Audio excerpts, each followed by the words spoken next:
Ces opérations de curage des ouvrages d'assainissement, un des points d'action de la quatrième composante opérationnelle qu'est la salubrité. Elles ont véritablement démarré en septembre 2020. Quelques mois après cette action phare, on fait le point avec les différents acteurs impliqués. En septembre, effectivement, 2020, nous avons lancé la dernière sous-composante après le balayage, la gestion des déchets. Cette opération qui a duré presque 2 mois nous a permis de curer 560 000 mètres linéaires de collecteurs primaires et secondaires, dont 47% d'ouvrages à Cotonou, 14% à Porto-Novo, 21% à Boumé-Calavi et 16% à Ouidah.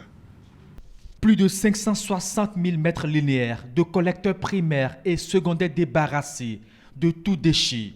Des nettoyages d'ouvrages d'assainissement à Cotonou, Porto-Novo, à Boumé-Calavi et Ouidah. Un grand soulagement pour les communes bénéficiaires, reconnaît le porte-voix des services techniques des mairies du Grand Nokoué. Les travaux de salubrité, de curage, ainsi que de gestion des déchets dans nos communes respectives. Cela n'a jamais été une tâche facile pour nous en tant que directeurs des services techniques, encore moins pour nos responsables, je veux dire les maires des communes, étant donné ce que se représentait comme charge financière et difficultés d'opérationnalisation donc de ces différentes activités dans nos communes.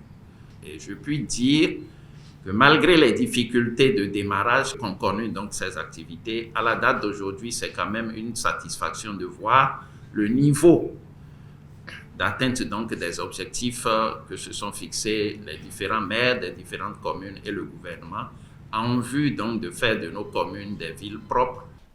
Des villes propres et attrayantes, une volonté de salubrité que la société de gestion des déchets de la salubrité veut rendre pérenne.